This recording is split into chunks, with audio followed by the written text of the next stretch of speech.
한국의 강원도 평창에서 개최된 동계올림픽이 오늘 아침에 끝이 났습니다.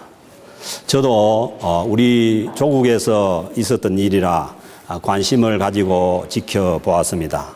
그런데 이번 동계올림픽 스타 중에서 그 한국의 여자 커링 팀인 팀 이름이 킴입니다. 선수들이 다 김이고 코치까지 김이어서 팀 킴, 일명 영미팀이 있었습니다. 그 영미팀은 영미야 자꾸 부르니까 그 영미팀이 됐는데, 이 팀이 예선전에서 패했던 그 일본 팀을 준결승에서 영장까지 가는 그러한 상황에서 한 점 차로 이겼을 때에 그 장면을 본 모든 한국 사람들이 다 환호를 했습니다. 한일전 축구에서 이긴 것 이상으로 온 국민이 환호했습니다. 그래서 저는 이번 정말 동계올림픽의 스타가 이 사람들이 아닌가. 그 사람들이 더군다나 어성이라는 그 시골에서 마늘밭을 매는 그런 사람들인데, 정말 순수하게 나와서 하는 모든 동작이나 용어나 또 하는 그 말들이 전부 이 시골의 정말 그 토속적인 그러한 사람들이었어요. 그래서 저는 그걸 보면서 정말 순수하게 자기가 좋아하고 또 자기가 하는 일을 저렇게 순수하게 하면은 저렇게도 될 수가 있구나, 그런 생각을 했습니다. 정말 참 그 사람들이 좋았고, 동계올림픽이 어떻게 됐든지 간에 참 그분들 때문에라도 저는 많은 위로가 되었습니다. 그런데 이 일본과의 경기에서 컬링 선수들이 이겼는데, 그런데 온 대한민국이 일본을 이긴 것으로 환호를 하는 거죠. 왜 그렇습니까? 이 팀 킴이 한국의 대표팀이기 때문입니다. 그래서 로마서 5장 19절에 보면 이 말씀이 있죠. 한 사람이 순종하지 아니함으로 많은 사람이 죄인이 된 것 같이, 한 사람이 순종하지 아니함으로 많은 사람이 죄인이 된 것 같이, 한 사람이 순종함으로 많은 사람이 의인이 되리라. 그래서 이 앞에 한 사람은 창세기 3장에서 창세기의 시작에서 마귀의 유혹에 넘어가서 하나님께서 따먹지 말라고 한 선악과를 따먹음으로 인해서 하나님의 말씀에 불순종해서 넘어진 아담을 말하는 것이죠. 그래서 구약의 이 시작은 인간의 실패고, 그리고 끝도 인간의 실패로 끝이 납니다. 그래서 이 아담의 불순종으로 인해서, 한 사람의 불순종함으로 인해서 아담의 모든 후손 인류가 죄인이 되었습니다. 그래서 구약 성경은 인간이 실패한 이야기입니다. 반대로 신약은 예수 그리스도 안에서 하나님의 백성들이 승리한 이야기입니다. 왜냐하면 두 번째 한 사람은 인간의 몸을 입고 이 땅에 오신 예수 그리스도이십니다. 그런데 이 예수 그리스도께서 오늘 주신 이 말씀에서 보면은 한 사람이 하나님의 말씀에 순종해서 마귀의 시험을 이기시고 모든 것을 그 예수 그리스도에 속한 모든 사람을 다 승리케 한 이야기입니다. 그러므로 신약 성경은 예수 그리스도 안에서 하나님의 백성들이 승리한 이야기입니다. 오늘 주신 이 마태복음 4장 말씀은 예수님께서 마귀의 시험을 어떻게 이기셨는지를 보여주는 말씀입니다. 그러니까 더 이상 마귀가 있니 없니 이런 차원의 얘기가 아닙니다. 인간의 운명을 결정해버리는 것이 이 마귀의 이야기죠. 그러니까 우리가 마귀를 인정하느냐 아니냐, 이거는 더 이상의 어떤 성경에서의 논란거리가 되지 않습니다. 그래서 1절 말씀에 보면은 예수님께서 성령에 이끌려 마귀에게 시험을 받으러 광야로 가사. 우리 이 예수 그리스도를 시험하는 것이 마귀였다는 거죠. 마귀에게 시험을 받으러 광야로 나가셨다는 거죠. 마귀가 예수님을 시험을 하지만은 분명한 것은 성령님께서 예수님을 이끄시고 계십니다. 성령에 이끌려 마귀에게 시험을 받으러 가셨다는 것이죠. 그래서 이 마귀에게 싸움은 하나님께서 계획하신 싸움입니다.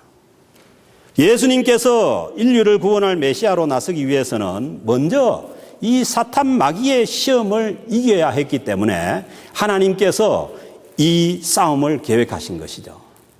구약의 시작에 마귀의 그 유혹에 의해서 인간이 무너진 것처럼 신약의 시작은 예수 그리스도께서 사탄 마귀를 이기심으로 승리의 이 말씀을 이야기를 시작하는 것이죠.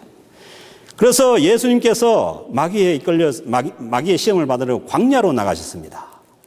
그리고 거기에서 40일을 금식합니다. 광야에는 먹을 것이 없습니다. 광야는 아무것도 취할 것이 없습니다. 오직 하나님만을 바라볼 수 있는 곳이 광야입니다. 그래서 믿음 생활하기 좋은 곳이 광야입니다. 왜냐하면 광야는 다른 것을 바라볼 게 없어요. 그래서 출애굽한 이스라엘 백성들을 하나님께서 이 광야로 인도하신 것입니다. 거기서 하나님만을 바라보고 하나님의 인도함을 받도록 광야로 내모으신 것이죠. 그 광야에서 40일을 금식을 하시고 그리고 40일을 금식하시니 몹시 배가 고프죠. 여러분 우리가 성금요일날 하루 금식에도 막 어른은 좀 덜한데 애들은 막 어쩔 줄 몰라요. 배고파서. 저는 금식을 하면 보통 3일을 하는데 그러니까 3일 정도 되면은 막 개밥 먹는 것만 봐도 밥이 먹고 싶습니다. 그래서 저는 한번 개가 금식하러 갔다가 개가 밥 먹는 걸 보고 유혹을 받아가지고 나도 모르게 식당을 찾아간 거예요. 근데 갔는데 그 식당이 문이 딱 닫혀가지고 밥도 못 먹고 배고픈데 다시 산을 넘어가지고 기도원으로 돌아온 그런 적도 있어요. 그러니까 이게 한 일주일 굶으면은 보이는 게 없죠. 그런데 예수님도 40일을 금식을 하니까 보이는 게 없죠. 그런데 마귀는 이때를 놓칠세라 그 40일을 금식한 예수님께서 먹는 얘기를 하는 겁니다. 내가 만일 하나님의 아들이거든 명하여 이 돌들로 떡덩이가 되게 하라. 떡 얘기만 들어도 집어먹어. 왜냐하면 40일을 굶고 나면은 먹는 것 앞에서는 판단력이 흐려집니다. 그냥 먹는 말만 들어도 집어먹고 싶습니다. 그래서 금식일을 끝나고 집으로 돌아오는 그 차에서는 옆에 사람이 있으면 먹는 얘기밖에 안 합니다. 집에 가 뭐 먹고 나가 뭐 먹고. 그 정도로 뭐냐 하면은 이 먹는 데 대한 게 그 시험이 어려운 거죠. 근데 40일을 금식한 예수님 앞에서 이 떡 얘기로서 예수님을 시험을 합니다. 마귀는 예수님이 하나님의 아들 되심을 너무나 잘 알고 있는 거죠. 네가 만일 하나님의 아들이거든.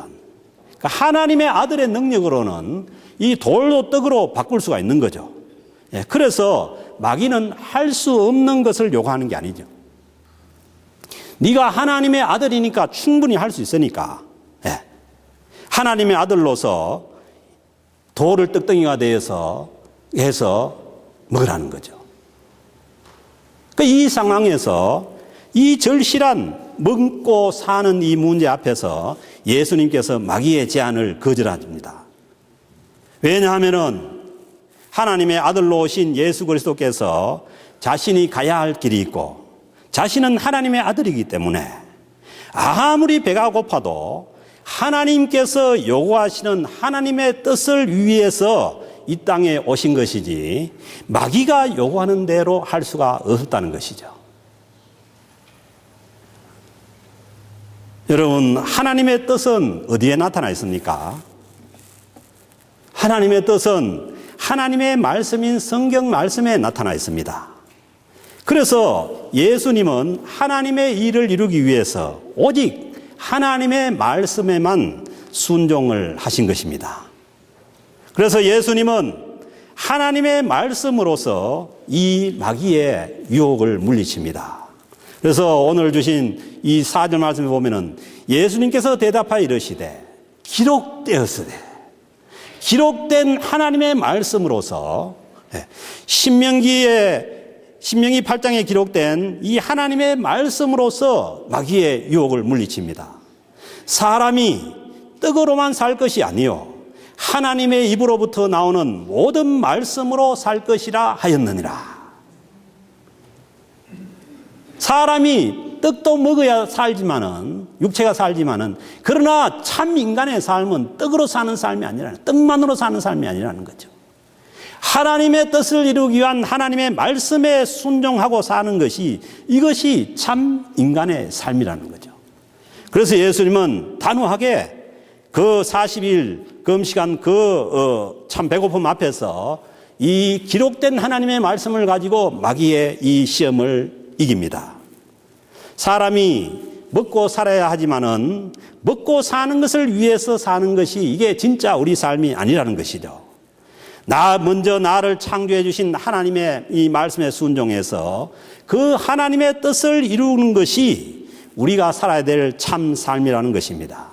그래서 주님께서 이 땅에 오셔서 마태복음 6장 33절에서 말씀하시기를 너희는 먼저 그의 나라와 그의 의를 구하라. 그리하면 이 모든 것을 너희에게 더하시라고 말씀하십니다. 우리가 먼저 하나님의 말씀에 순종해서 하나님의 뜻을 이루고자 할 때에 하나님께서 이 모든 것을, 나머지 모든 것을 하나님께서 책임지신다고 말씀합니다.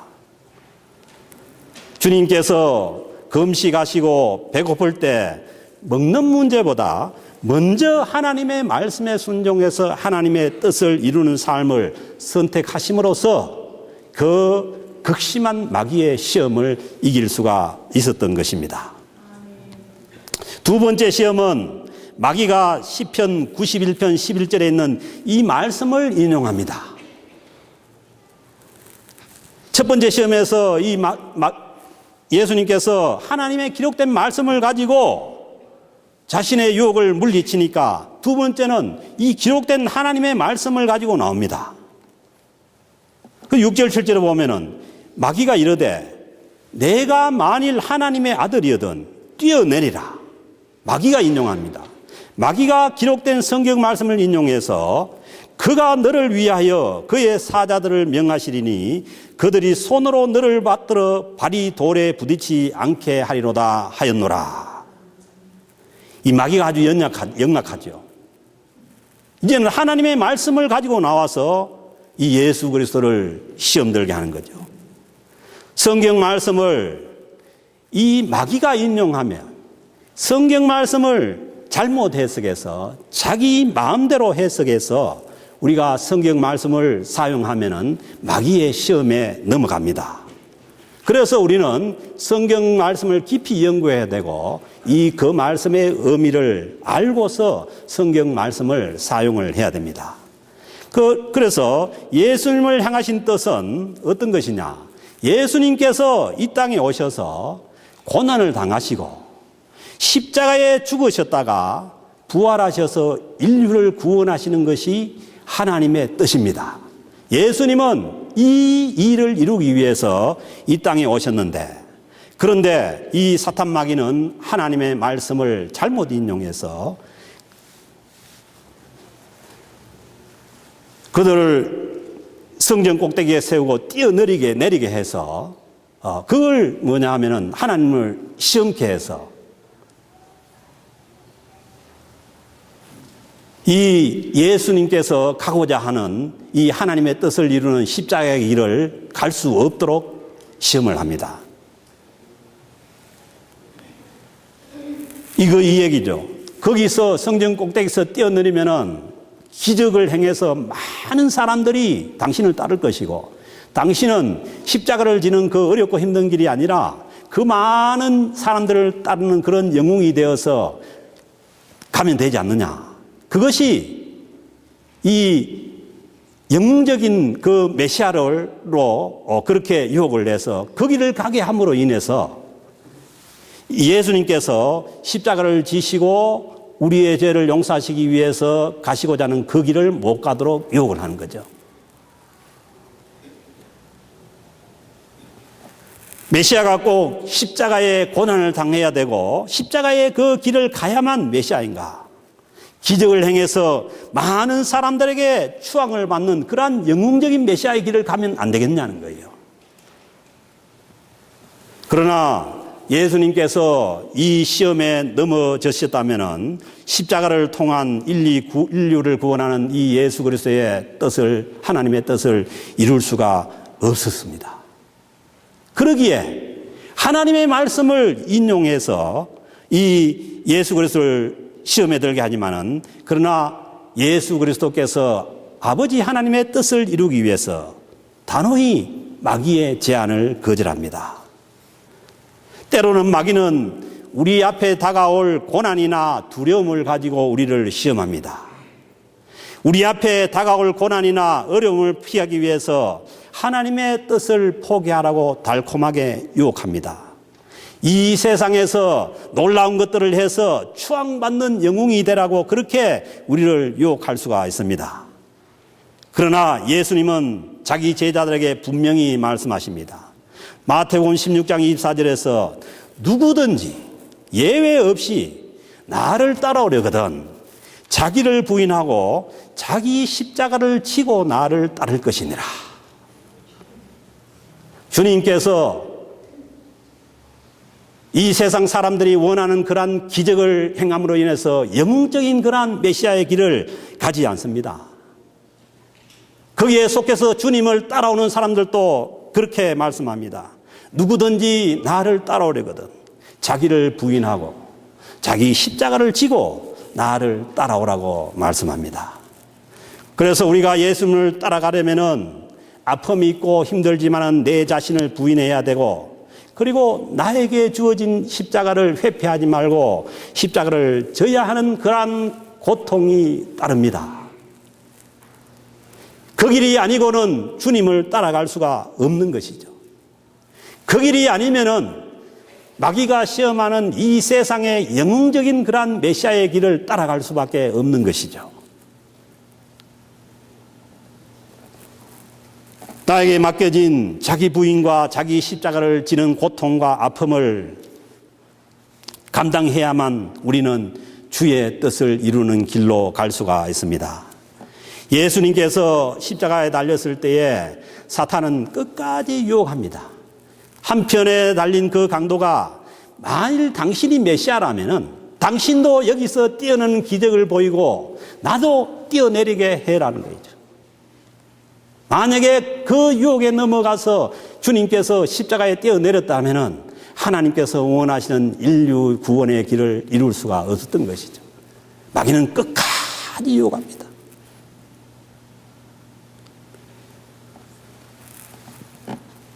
그렇지만은 주님께서 그 시험을 이김으로 인해서 마지막에 다 이루었다.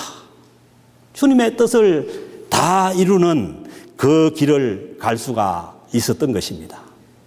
주님의 뜻을 이루는 길로 가고자 해도, 주님의 뜻을 이루기 위해서 십자가를 지는 길로 가고자 해도 얼마든지 우리 옆에는 우리를 넘어뜨리기 위한 그러한 유혹이 많이 있습니다. 세 번째 시험은 이제는 이것도 저것도 안 되니까 마귀가 노골적으로 나옵니다. 하나님께 순종하여 하나님의 뜻을 이루지 말고 자신에게 절하고 경배하면은 이 세상의 모든 것을 다 준다고 마귀가 유혹을 하는 거죠. 9절에 보면 이르되 만일 내게 엎드려 경배하면은, 네가 만일 내게 엎드려 경배하면은 내게 모든 것을 다 주리라. 우리는 가끔씩 이런 유혹을 받을 수가 있습니다. 눈 딱 감고 한탕만 하면은 세상에서 원하는 것을 다 가질 수가 있다. 그런 유혹이 올 수도 있습니다. 네가 원하는 이것만 이루어진다면은 내가 원하는 이것만 이루어진다면 나는 무슨 짓이라도 할 수 있다. 한 교회를 잘 다니는 그러한 어머니가 있었는데 그 자녀가 아픈 거예요. 근데 이유 없이 자녀가 아픈데 어느 날 지나가던 무당이 그 집에 들어와서 얘기하기를 이 아이가 신이 내렸으니 무당굿 한 번만 하면은 이 모든 아픔에서 나올 수 있다고 그렇게 제안을 합니다. 여러분 같으면은 어떻게 하겠습니까? 한 번만 하면은 자식이 낳을 수 있다는데.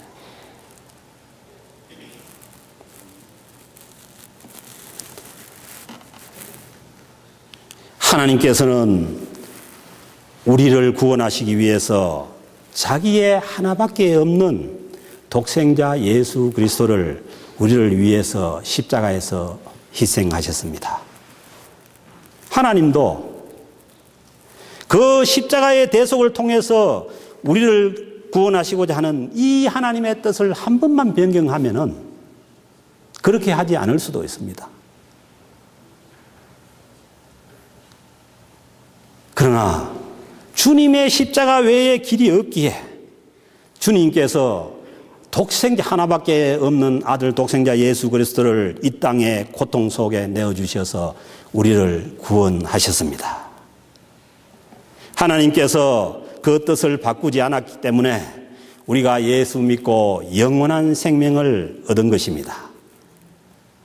그러나 마귀는 계속해서 우리가 얻은 이 영원한 생명을 자신에게 절함으로 인해서 이 세상의 절함으로 인해서 이 세상의 것으로 바꾸라고 우리를 시험합니다. 오늘 아까 찬양했지 않습니까? 나 무엇과도 주님을 바꾸지 않으리.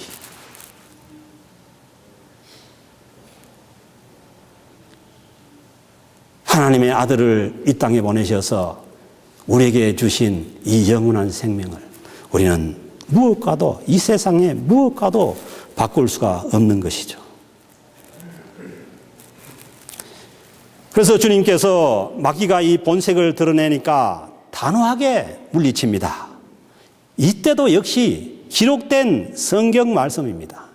기록된 성경 말씀이 아니고는 힘이 없고 확신이 없습니다. 신명기 6장 13절에서 말씀하시기를 사단아 물러가라.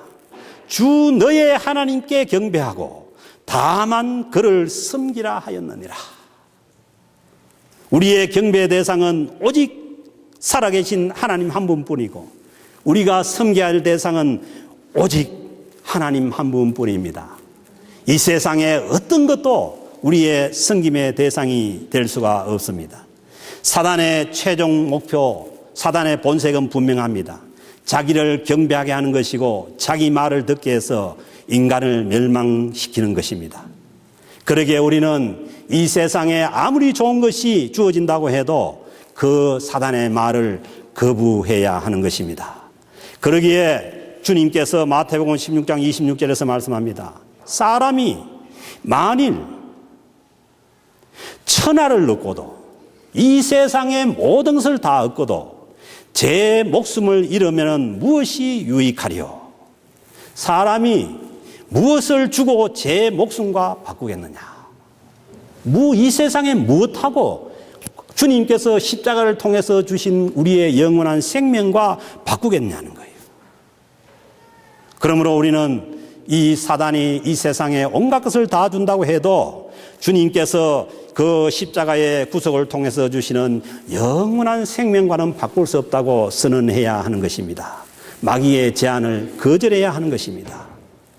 이 시험을 이기셨을 때에 11절 말씀에 보면은 마귀는 세상을 떠나고 천사들이 나와서 수종들더라. 하나님의 말씀에 순종해서 하나님의 뜻을 이루어 가기로 결단할 때라야 마귀가 우리를 떠납니다. 마귀가 예수 그리스도께서 하나님의 아들이심을 너무 잘 알고도 시험하는 것처럼 우리가 하나님의 백성임을 너무 잘 아는 이 사단 마귀가 계속해서 우리를 시험합니다. 그러나 우리가 하나님의 말씀에 순종해서 하나님의 뜻을 이루기로 결단하면은 그 오늘 주신 말씀처럼 마귀가 떠나고 천사들이 우리를 수종드는 줄로 믿습니다. 사랑하는 성도 여러분, 우리가 주님의 뜻을 향해서 주님의 말씀에 순종하기 해서 주님의 뜻을 이루어가기로 결단할 때 마귀가 우리를 떠나게 되고 대신에 눈에 보이지 않지만은 하나님의 사자들이 우리를 인도하고 우리의 삶 가운데 함께 해 주시는 줄로 믿습니다. 우리가 영원한 생명을 우리에게 주어진 이 참 생명을 사는 길은 오직 예수 그리스도께 속해서 사는 길뿐입니다. 성경은 창세기 3장에서 실패한 인간이 어떻게 회복될 수 있느냐, 신약 성경의 처음인 이 마태복음 4장에서 이 시험을 이기신 이 새로운 인류의 대표이신 예수 그리스도께 속해야만 우리는 영원한 참 생명을 누리면서 참 인간의 삶을 살아갈 수가 있는 것입니다. 첫사람 아담이 실패한 것을 예수 그리스도께서 완전히 회복했습니다. 누구든지 예수 그리스도 안에 있으면 새로운 피조물이라. 우리는 새로운 인간으로서 주님의 그 승리하심 속에서 그 승리를 누리면서 이 세상 끝날까지 승리할 줄로 믿습니다. 너희가 이 세상에서 환난을 당하나 담대하라. 우리는 승리를 향해서 나아가는 하나님의 백성인 줄로 믿습니다. 주 너의 하나님께 경배하고 다만 그를 섬기라. 이 길이 우리가 참으로 사는 길입니다. 이 연회가 사순절 둘째 주간을 보내는 우리 모두에게 있어지기를 주의 이름으로 축복합니다.